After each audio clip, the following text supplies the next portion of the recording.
Hello guys, this is Terry from Genkigamingtv, and we are officially back with Yokai Watch ShadowSide episode 28. Noroi no AI Shisu Tento, or the Cursed AI Assistant. This episode was paced what I would consider a tiny bit different than what I was expecting it to be paced. In our opening crime scene like cutscene, we see a guy fleeing from a scene, and basically his AI, or his version of Siri, aka Sabae, or Sebas-chan, was leading him in a particular direction, but then it ended up being similar to a dead-end situation. There were lights, and things were not good for our guy in the opening cutscene, because basically what happened was Sabae caused him to have a situation that was horrible. As we lead on actually into the episode, we get Akinori talking about personal assistant software for his phone. He may have mentioned Sabae-Chan or Sabae-San, and he was also just talking about how useful it is, how it can give you I believe he said it can give you directions, but he was like implying a lot of different neat things that the app has that a personal assistant wouldn't necessarily have. But Whisper gets all, I won't say uppity, but Whisper feels like he's going to be replaced, so he tells Keisuke, "I will be your personal assistant." And there's a thing with goats and rams where Whisper pulls out sock puppets. Yes, sock puppets, because apparently that's what all middle school children love. Sock puppets of Yagi, or goats, when he meant to have rams. So that was a bust. Whisper was a little upset. Took a hit to his self-confidence, per se. And while this is all going on, they glance over at their detective forum website, and they hear that there was an issue with Sabae-Chan. And so they go and basically meet with the person who had the issue. And this all stems from the fact that this particular kid wanted to be like another one, wanted to be as popular, if not more popular than, I believe the other kid's name was Naoki. And apparently Naoki got injured afterwards because this particular kid wanted to impress a girl. I mean, we've all been there, or vice versa, per se. We've all had a person that we've wanted to impress. So it's a simple situation where it's like, yeah, I want to become like this person, so so-and-so likes me more. But it seems to have backfired in a bad way, because Naoki got hurt.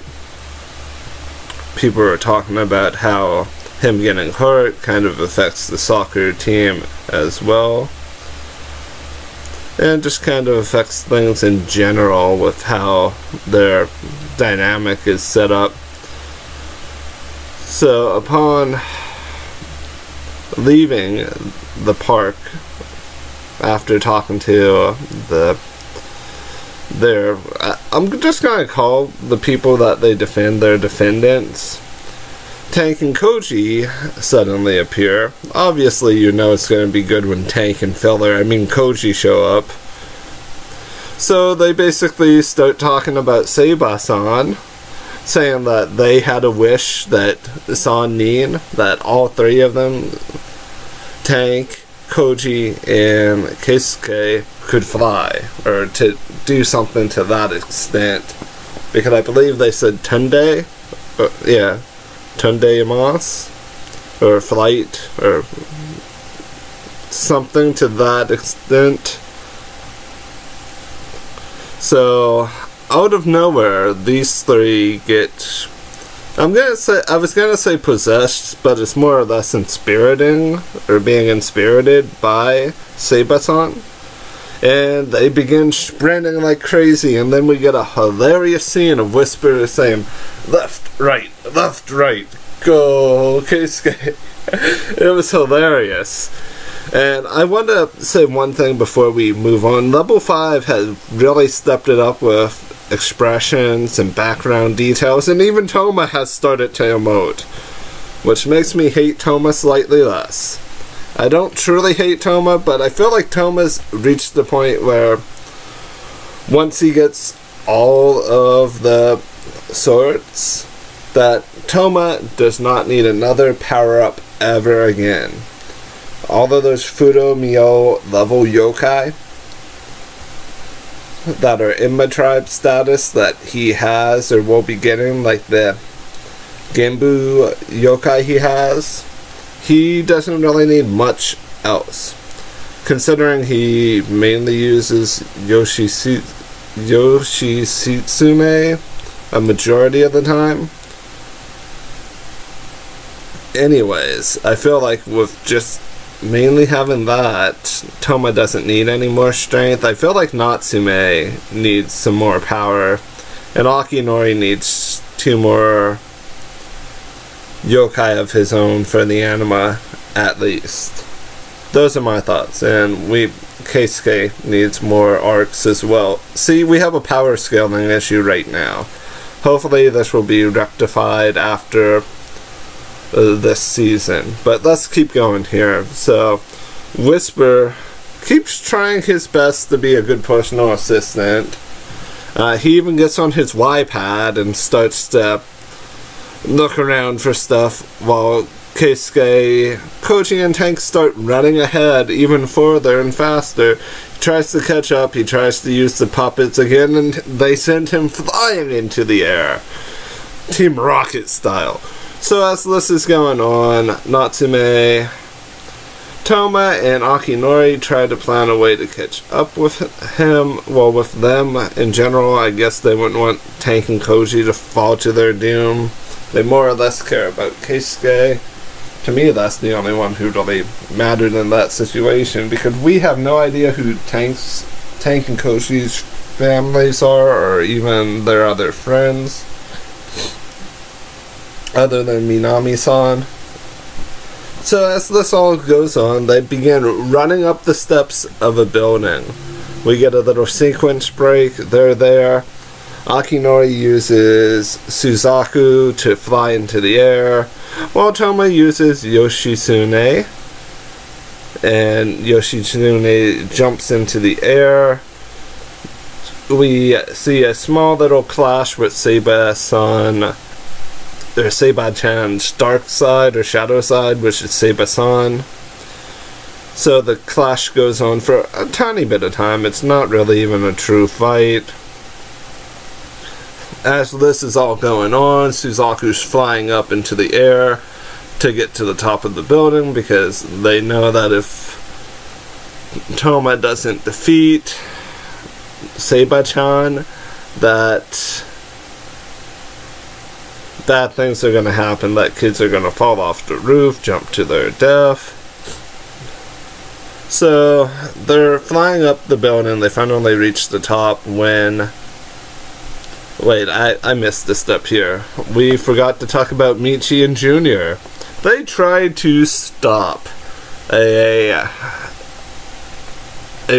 basically a train. They tried to stop Keisuke, Tank, and Koji from running up the stairs. They say, none shall pass, basically.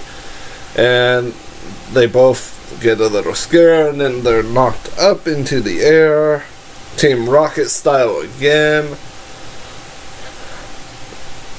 Which I would say is a coincidence, but it's not.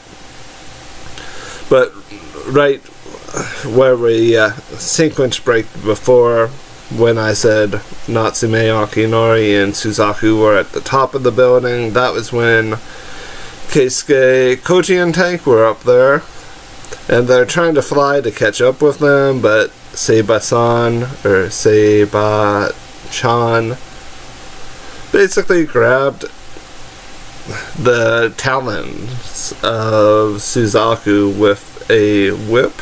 I want to say it's like a whip-like thing. Sebas-chan's design, at least ShadowSide wise, makes me think of someone being worked to death.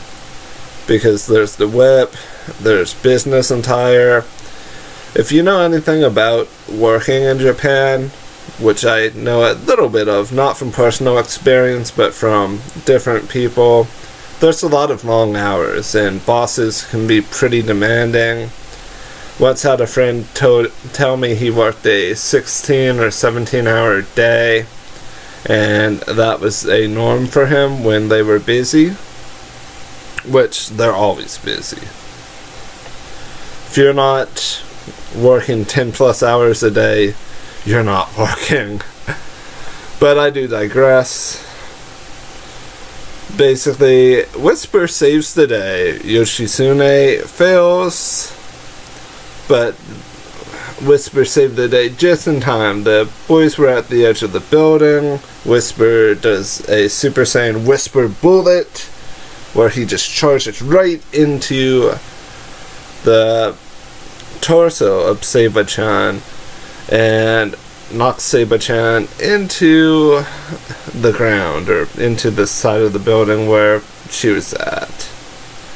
But the boys were unable to stop, so, well, it was their momentum that got the best of them, so everyone kind of collides into each other. They all begin to fall. Michi, who can apparently wall run, good job Michi, showing that you are as amazing as I believe you are, catches them, kind of. Michi had enough force, speed, and stamina to run up the building and to brace himself to a certain degree to kind of catch them, but the boys' falling inertia kind of countered Michi to a certain degree, and they all began to fall. They were going to fall either way if Michi caught them or not. But lucky for Michi, there was G-Tan or Junior and Gabrielle, or whatever the Pakkun's ShadowSide, which is, yeah, Gabrielle, and they basically saved the day. Good job, Pakkun. Pakkun is amazing, by the way. But I do digress. As we're going on here, the boys, Michi, they all fall down. We get Sabae-Chan's backstory about her working for a particular boss, the boss being a pretty good guy, and she was his secretary or assistant. And basically what had occurred was he was really ill and in the hospital, and he told her that she could go, that he didn't need her anymore, which kind of enforced that he was about ready to pass.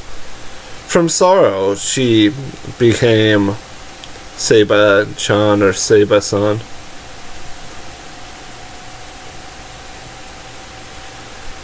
So, as we're going through this last transition, Whisper gives one heck of a speech. I have to give Whisper tons of props and tons of respect.